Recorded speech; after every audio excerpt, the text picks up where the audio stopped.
কবিতা পাঠের সময় এখন অলোকরঞ্জন দাশগুপ্তের কবিতা পাঠ। আজকের প্রথম কবিতা অমৃত রূপা। আমি তাকে শহরের উপকণ্ঠী আকাশের দিকে নিয়ে গিয়ে দেখালাম অন্য পৃথিবীকে।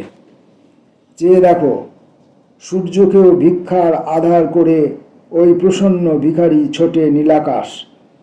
তোমারও প্রণয়ী এইভাবে ছুটে যাবে তোমার জীবন পাত্রটিকে দুই হাতে তুলে নিয়ে ভূমার সমীপে।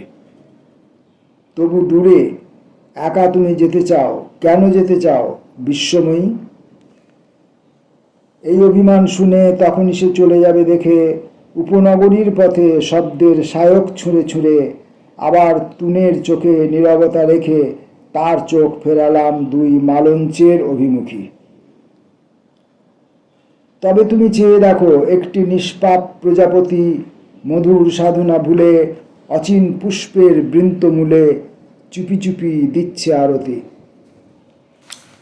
স্তোত্রের গোপন ইচ্ছা আকাশের গ্রন্থি খুলে খুলে পূর্ণের প্রাসাদ চূড়ে উঠে গেল বেদনায় সুখী। পূর্ণের প্রাসাদ চূড়ে 1,00,000 প্রাণের চড়ুই আশার বিতানে রাখে রোদ্দুরের জুঁই।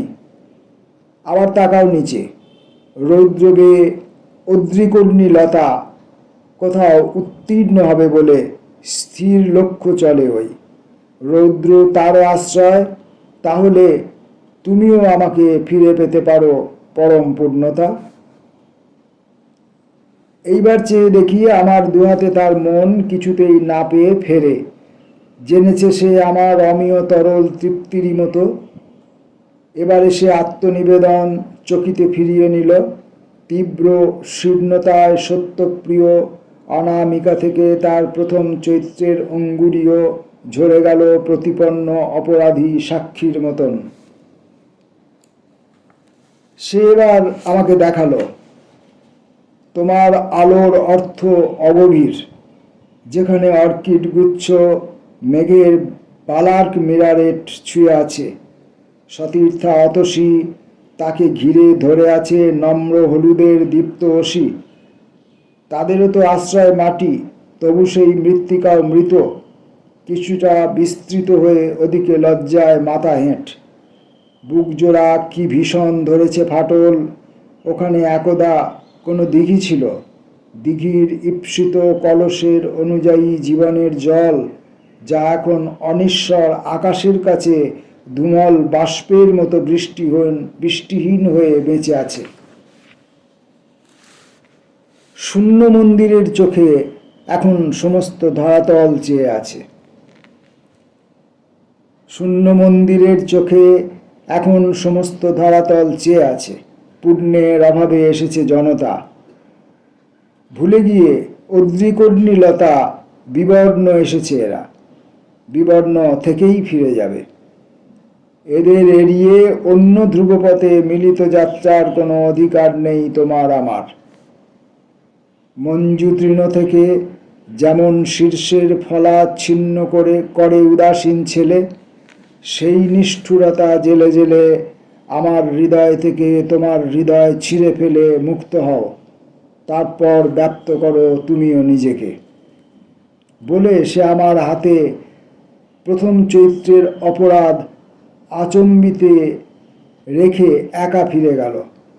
ঘরে ফিরে গেলে স্মৃতির প্রতিভু হয়ে উঠে আসে দ্বিতীয়ার চাঁদ। হাতে নিয়ে ভিক্ষুণীর ঝুলি আমাকে অনাদি অনন্ত রাত্রির অনন্ত দিয়ে ঢেকে দীক্ষা দিল, মুছে নিল প্রতীক্ষার রক্তিম গোধূলি।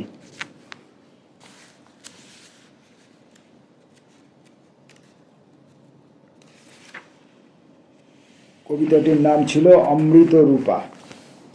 এরপর সোনার বাংলা। মা, তোমার চোখে বিদ্যুৎ যদি ঝলে, সেই আভা নিয়ে আকীর্ণ হব তমিশ্র নদী জলে। আমি তো দেখেছি সেই আভা নিয়ে বেহুলার খেয়া ভাসে। আমি তো দেখেছি সেই আভা নিয়ে বেহুলার খেয়া ভাসে।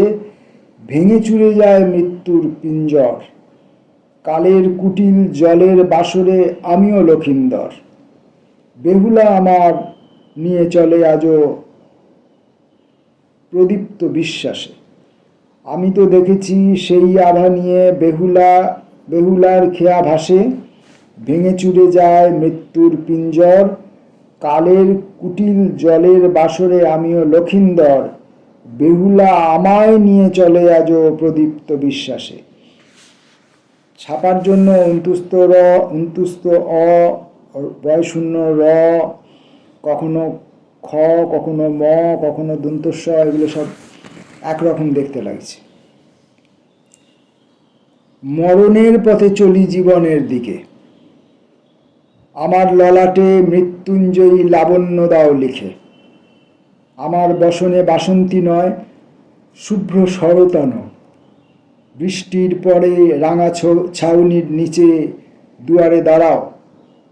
আনত দুচোখ আমার আশায় ভিজে, শূন্য দুহাতে শেষ রাতে বুকে টানো। রাতের শিয়রে সেই প্রহরেই পূর্ণিমা হবে আঁকা, স্বপ্নে দেখেছি সে যেন আমার মায়ের হাতের শাখা।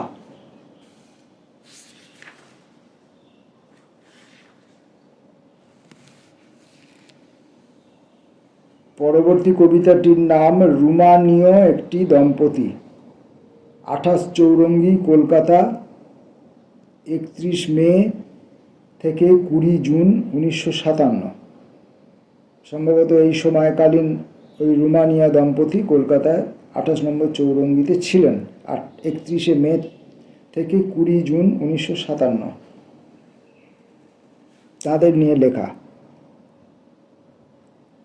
সত্যি কি অতটা সুখী বাইরে যতখানি দেখা যাচ্ছে? ভিনদেশি ভদ্র মহোদয়, রেশমি জুরির টুপি তোমার শিরোপা বর্ণময়। তোমার ভার্যার অঙ্গে সুনীল সিল্কের শেরওয়ানি। বুঝলাম অভিভূত হৃদয়ের খুশি হৃদয়ে ধরে না আর। তোমার ভুরুতে উচ্ছ্বসিত অধিকার বোধে মগ্ন ক্ষমার অমৃত আভিজাত্যে উঠেছে পৌরুষী। বুঝলাম পুরুষের ভাগ্য যথা ভার্যা নির্ভর, এর বিপরীত সত্য। দুধে আলতা রং, 2 গুণ বিকশিত বিবাহের পর শঙ্কিত প্রিয়ার দেখো রঙ্গিনী ত্রিয়াশ্চরিতম। আমার এদেশ আতিথেয়তার সৌজন্যে বিদিত। দেখে যাও এদেশের প্রমোদ কুটির। নারীর মহিমা শোনো পুরুষের মুখে সুকীর্তিত। আরও দেখে যাও দশা নারীটির আর শিশুটির। এখানে পার্বতী বলে একজনা কবে নেচেছিল এক পুরুষের পাশে নৃত্যরতা, সে হঠাৎ থেমে গেছে। উতল শৈশবে শিশুটির মুখে দেখো প্রহত প্রৌঢ়তা। তাই তোমাদের দেখে আমার সন্দেহ বদ্ধমূল হতে চায়। আমিও কি তোমাদের দেখে তাকাতে পেরেছি সুস্থ সপ্রতিভতায় চোখ রেখে?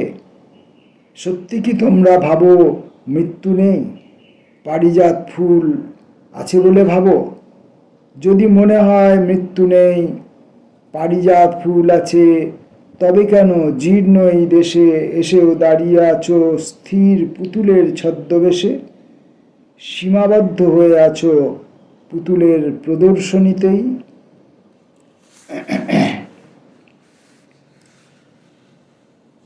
পরবর্তী কবিতাটি সুস্থ যন্ত্রণা। ধ্রুপদী দুঃখের পাহাড়ে বসো, দুঃখ চারিদিকে জলের মতো। শুধুই মুছে যায় বিদুর অভিমান, প্রেমিক মাত্রেই অপরিণত। ধ্রুপদী দুঃখের পাহাড়ে বসো, দুঃখ চারিদিকে জলের মতো। শুধুই মুছে যায় বিধুর অভিমান, প্রেমিক মাত্রেই অপরিণত। তোমার কাছে কারো বিশেষ দাবি, এখনো তুমি আছো তোমার ঘরে। সুযোগী নির্বেদ সবার ঘরবাড়ি একটি নিঃশেষে দখল করে। রক্তবীজ বুনে সবার পাপ মঞ্জুরির মতো দ্রুত ছড়ায়। তুমি কি ভুলে যাবে আস্থায়ীর সেই সুস্থ যন্ত্রণা অন্তরায়? তোমার কাছে কারো বিশেষ দাবি, বাইরে সারাদিন রৌদ্র ঝরে, চৈতি চামেলিকে বাঁচাতে চাও যদি, শীতেও থেকো তুমি তোমার ঘরে। আজকের মতো শেষ কবিতা পড়ব। কবিতাটির নাম মেয়েটিকে। মেয়েটি, মেয়েটি, নট মেয়েটিকে, মেয়েটি।